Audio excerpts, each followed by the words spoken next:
Assalamualaikum warahmatullahi wabarakatuh. Bagaimana kabarnya anak-anak hari ini? Semoga kalian selalu dalam lindungan Allah, selalu dalam kesehatan, dan selalu dalam keberkahan. Hari ini kita bertemu dengan Bu Miati Ngakisah yang mengampu mata pelajaran produk kreatif dan kewirausahaan. Apa itu mata pelajaran produk dan kreatif dan kewirausahaan? Ini adalah mata pelajaran yang mempelajari tentang bagaimana kita membuat suatu produk, prototipe produk, kemudian memasarkan produk yang sudah kita hasilkan itu ke masyarakat untuk mendapatkan keuntungan. Nah, untuk bahasan pertama, kita akan membahas tentang sikap dan perilaku wirausahawan. Masih di SMK Negeri 1 Trenggalek.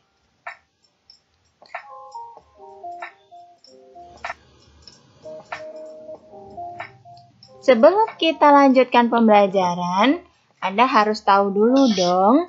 Kalian harus tahu dulu dong tentang tujuan pembelajaran yang harus kita capai.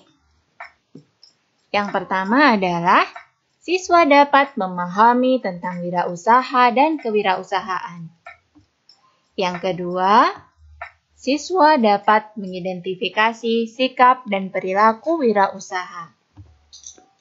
Yang ketiga, siswa dapat memahami karakteristik wirausaha. Yang keempat, siswa dapat mengidentifikasi keberhasilan dan kegagalan wirausaha. Yang kelima, siswa dapat mengidentifikasi perilaku wirausaha. Dan yang keenam adalah siswa dapat mempresentasikan sikap dan perilaku wirausaha. Nah, ini tadi adalah tujuan pembelajaran yang harus kalian capai ketika kita mempelajari bab 1 ini. Berikutnya adalah kita masuk materi tentang apa pengertian dari wirausaha.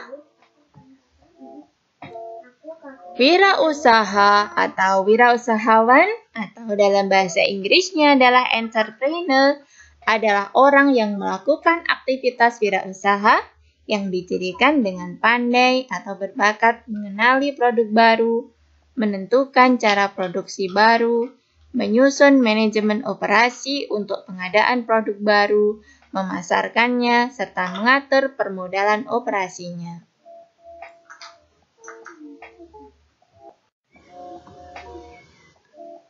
Tujuan kewirausahaan ini adalah yang pertama, meningkatkan jumlah wirausaha yang berkualitas.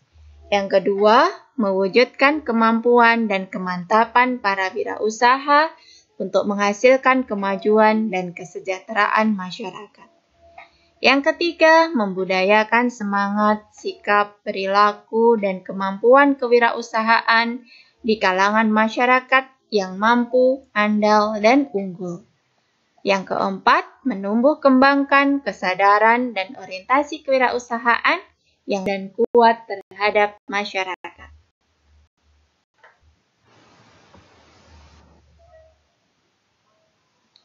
Ciri-ciri kepribadian seorang wirausaha menurut Panji Anuraga. Apa saja ciri-cirinya? Yang pertama, memiliki cita-cita dan kemudian berusaha untuk mewujudkan ciri-ciri tersebut. Berani menanggung risiko, mau dan suka bekerja keras, memiliki semangat kerja yang tinggi, dan tidak mudah putus asa, memiliki rasa percaya diri yang kuat, memiliki keterampilan untuk memimpin orang lain, memiliki daya kreativitas yang tinggi.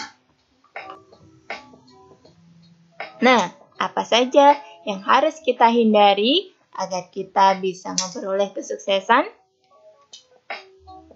Yang pertama, iri hati dan cemburu. Yang kedua adalah selalu melihat ke belakang.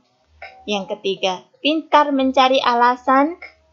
Yang keempat, berhenti belajar. Yang kelima, bergaul dengan orang yang beraura negatif. Yang keenam, tidak punya planning, tidak punya perencanaan. Yang ketujuh, begitu takut untuk membuat satu perubahan. Yang kedelapan, banyak berharap, tetapi tentu saja dengan minim usaha. Yang berikutnya, fokus hanya mengejar uang, tidak fokus pada pengalaman. Membiarkan kegagalan menghentikan usaha. Seharusnya dari kegagalan itu kita bisa belajar, bukan malah berhenti dalam berwirausaha. Nah, anak-anakku, karena sukses akan enggan menghampiri wirausahawan yang melakukan hal-hal tersebut. Jadi, kita harus terus belajar dan menghindari sikap-sikap yang sudah Bu Nia sebutkan tadi. Nah, berikut ini adalah contoh-contoh wirausahawan muda yang sudah sukses. Apakah kalian telah mengenal nama-namanya? Beliau adalah Iqbal Azhari. Beliau adalah Hamzah Ishaq. Beliau adalah Yasa Singgi. Dan ini pasti semua tahu, beliau adalah Bapak Menteri kita Nadiem Makarim. Bagaimana saja kesuksesan yang sudah mereka raih? Yang pertama, Iqbal Azhari. Nah, beliau ini masih sangat muda ya. Beliau lahir pada tanggal 11 Juli 1994 di kota Surabaya. Meskipun masih sangat muda, jangan salah ya, beliau sudah menjadi founder dan CEO dari PT Kampung Property Group, sebuah perusahaan yang bergerak di bidang agensi properti atau jual beli, sewa investasi, dan digital advertising. Nah, sangat menarik sekali, bukan? Berikutnya adalah Hamzah Ishaq. Beliau juga tidak kalah muda. Beliau lahir di Jakarta pada tanggal 26 April 1993. Meskipun masih sangat muda, beliau ini sudah sukses loh. Beliau sukses mendirikan usaha bimbingan belajar Bintang Solusi Mandiri yang sudah memiliki 3 cabang dan diantaranya memiliki 200 orang peserta tiap semesternya. Bahkan omset beliau mencapai 360 juta rupiah per bulan loh. Keuntungan bersihnya sampai 180 juta rupiah. Masya Allah. Pengen nggak jadi seperti beliau? Berikutnya adalah Yasa Singgi. Beliau juga masih sangat muda loh. Lahir di Bekasi 23 April 1995. Yasa Singgi merupakan seorang pebisnis muda yang berhasil pada toko online. Beliau menjual kaos-kaos pria dengan omset yang didapatkan hingga 30 juta per bulan. Nah, beliau selain berbisnis juga pandai dalam berkomunikasi, sehingga sering mengisi training, seminar, soal bisnis. Bagaimana? Belum puas kan? Masih ada lagi. Beliau adalah Bapak Nadiem Makarim. Sudah tahu semua kan? Beliau adalah pendiri dan juga sekaligus CEO dari Gojek yang saat ini telah di-download lebih dari 2 juta orang Indonesia. Mengagumkan sekali kan? Anak-anakku, mereka sukses bukan hanya sekedar sukses, tidak bisa diraih dalam waktu sehari semalam. Maka, kita perlu merenungkan apa yang disampaikan oleh Mark Cuban.